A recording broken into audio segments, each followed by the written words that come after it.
Kalau suatu malam kau mendengar suara langkah kecil di belakangmu, jangan buru-buru menoleh. Bisa jadi itu bukan manusia, tapi seseorang yang datang dari alam yang tak kita mengerti.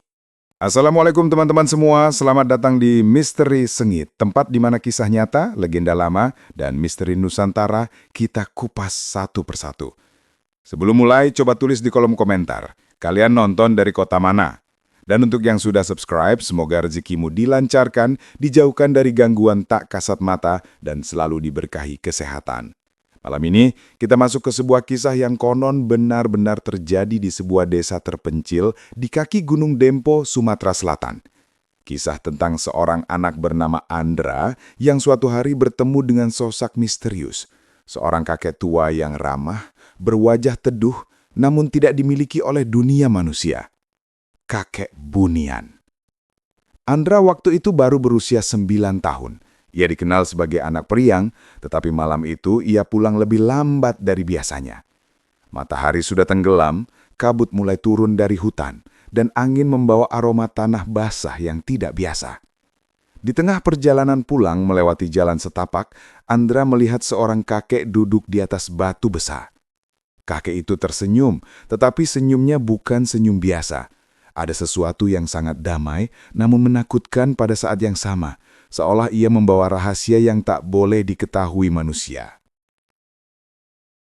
Kakek itu memakai pakaian lusuh berwarna tanah, tetapi kainnya terlihat terlalu bersih untuk orang yang tinggal di hutan.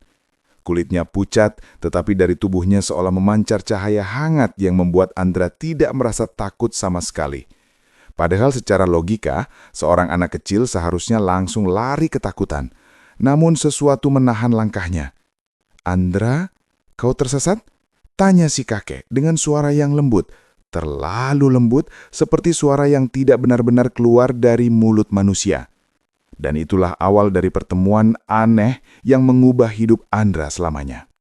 Andra menatap kakek itu, bingung dan heran. Dari mana ia tahu namanya? Tidak ada orang selain warga desa yang mengenalnya. Tetapi Andra merasa seolah-olah kakek itu sudah lama memperhatikan dirinya, mungkin bahkan sebelum ia lahir. Kakek itu mengangkat tongkat kayu kecil dan menepuk tanah di sampingnya, memberi tanda agar Andra duduk. Tanpa sadar, Andra menurut meskipun hatinya berbisik bahwa ada sesuatu yang tidak benar. Begitu Andra duduk, suasana di sekitar mereka berubah. Angin berhenti, suara jangkrik hilang, dan kabut perlahan membuka seperti tirai. Untuk sesaat Andra melihat kilatan cahaya berwarna keemasan di balik pepohonan, seolah ada dunia lain yang ingin menampakkan diri. Kakek itu menatap cahaya tersebut sambil tersenyum, lalu berkata, "Kau tidak perlu takut, Andra. Alam kami tidak selalu jahat. Kadang kami hanya ingin membantu manusia yang hatinya bersih." Kata "alam kami" membuat Andra semakin bingung. Kakek itu kemudian bercerita bahwa ia berasal dari kaum Bunian, makhluk halus yang hidup berdampingan dengan manusia, namun berada di dimensi berbeda. Mereka bisa muncul jika manusia memiliki niat baik atau sedang membutuhkan pertolongan. Andra menatap kakek itu dengan rasa ingin tahu, dan semakin lama ia melihat wajahnya, semakin ia sadar bahwa kakek itu tidak memiliki garis kerut seperti manusia tua pada umumnya. Wajahnya terlalu halus, terlalu terang, seperti dilukis oleh tangan yang bukan manusia. Kakek itu kemudian memberi peringatan. Ia berkata bahwa beberapa hari ke depan akan terjadi sesuatu di desa. Sesuatu yang tidak dipahami manusia, tetapi sudah lama diketahui kaum Bunian. "Jaga keluargamu. Jagalah ibumu terutama," katanya. Suara itu begitu lembut, namun membuat bulu kuduk Andra berdiri. Sebelum Andra sempat bertanya lebih jauh, kakek itu berdiri. Dengan gerakan yang hampir tidak terlihat, ia berjalan masuk ke dalam kabut, dan tubuhnya perlahan menghilang. Andra mencoba mengejar, tetapi langkah kakek itu terlalu ringan, seperti tidak menyentuh tanah sama sekali. Dalam waktu beberapa detik, ia sudah tidak terlihat, hanya tersisa aroma wangi hutan yang aneh namun menenangkan.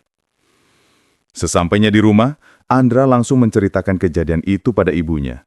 Namun bukannya percaya, sang ibu langsung menutup mulutnya dan mengingatkan agar tidak sembarang berbicara tentang hal-hal yang tak boleh disebut. Di desa itu, berbicara terlalu terang-terangan tentang makhluk halus bisa mengundang mereka datang. entah dengan niat baik atau buruk. Namun ketika Andra menceritakan penampilan sang kakek, ibunya justru terlihat ketakutan. Wajahnya pucat, dan ia terdiam cukup lama sebelum akhirnya berkata, "Kalau dia yang kau lihat, berarti akan ada sesuatu yang besar." Keesokan harinya, desa menjadi gelisah. Beberapa warga mengaku mendengar suara tangis dari dalam hutan pada malam hari. Ada pula yang melihat cahaya aneh bergerak seperti lampu lentera, namun terlalu tinggi dan terlalu cepat. Sementara itu hewan-hewan peliharaan bertingkah tidak biasa. Ayam berkokok di tengah malam, anjing menggonggong tanpa arah, dan sapi menolak keluar dari kandangnya. Di tengah suasana kacau itu, Andra selalu teringat pesan kakek Bunian, "Jaga ibumu."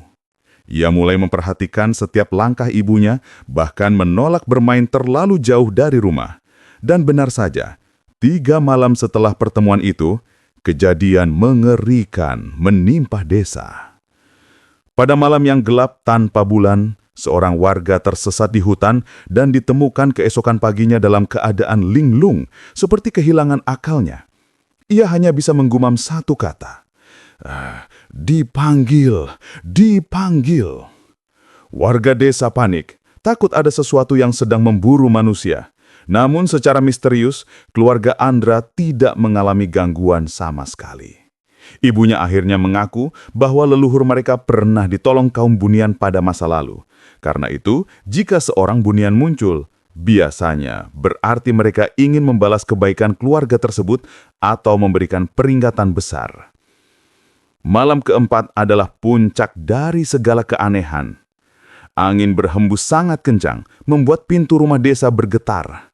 Langit tampak berat, seolah sesuatu besar hendak turun. Andra tidak bisa tidur, tubuhnya gelisah seperti ada yang memanggilnya dari luar. Ia mengintip dari jendela dan hampir menjerit ketika melihat sosok bayangan tinggi berdiri di ujung jalan desa. Tubuhnya kurus, memanjang, dan matanya merah menyala. Itu bukan kakek Bunian, itu sesuatu yang lain.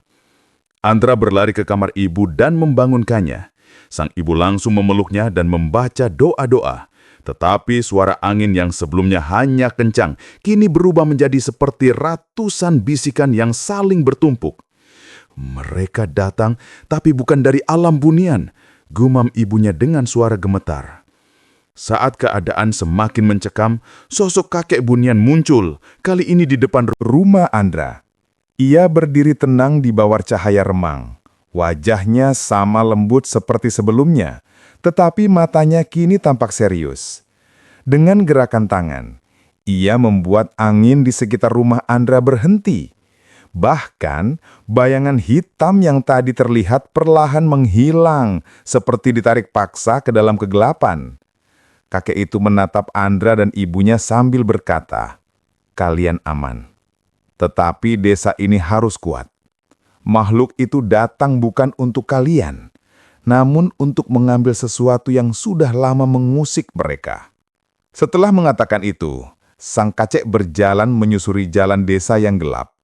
Dan entah apa yang terjadi, tetapi keesokan paginya, desa kembali tenang. Tidak ada lagi suara bisikan, tidak ada cahaya aneh, dan sosok tinggi itu tidak pernah muncul lagi. Sejak malam itu, warga desa mulai percaya bahwa ada kekuatan yang menjaga mereka, meski tidak terlihat. Andra menjadi satu-satunya yang pernah berbicara langsung dengan kakek Bunian, dan pengalaman itu melekat sepanjang hidupnya. Ia tumbuh menjadi sosok yang pendiam, selalu menghormati alam, dan tidak pernah melewati hutan tanpa mengucapkan salam. Ibunya sering berkata, "Jika kau dipilih untuk melihat mereka, itu berarti hatimu bersih. Jangan pernah menyalahgunakan itu." Dan Andra memegang nasihat itu sampai dewasa. Sesekali, ia masih merasakan aroma wangi hutan yang pernah ia cium pada malam pertama bertemu sang kakek. Ia percaya bahwa kakek Bunian masih mengawasinya dari kejauhan, memastikan ia tidak tergelincir dalam hal-hal buruk. Berdasarkan cerita warga tua, kaum Bunian tidak selalu menampakkan diri. Mereka hanya muncul kepada manusia yang tepat, pada waktu yang tepat, dan untuk alasan yang sangat penting.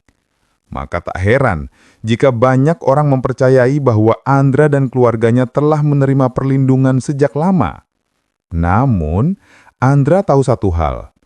Pertemuannya bukan sekedar keberuntungan.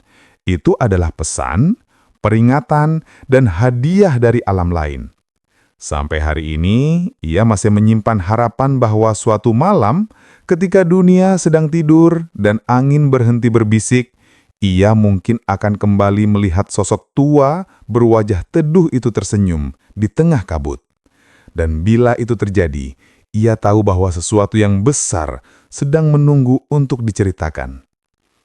Demikian kisah nyata tentang kakek Bunian yang baik hati. Jika kalian ingin lebih banyak cerita seperti ini, jangan lupa subscribe Misteri Sengit, karena setiap minggu kita mengungkap misteri-misteri yang tersembunyi di balik gelapnya Nusantara.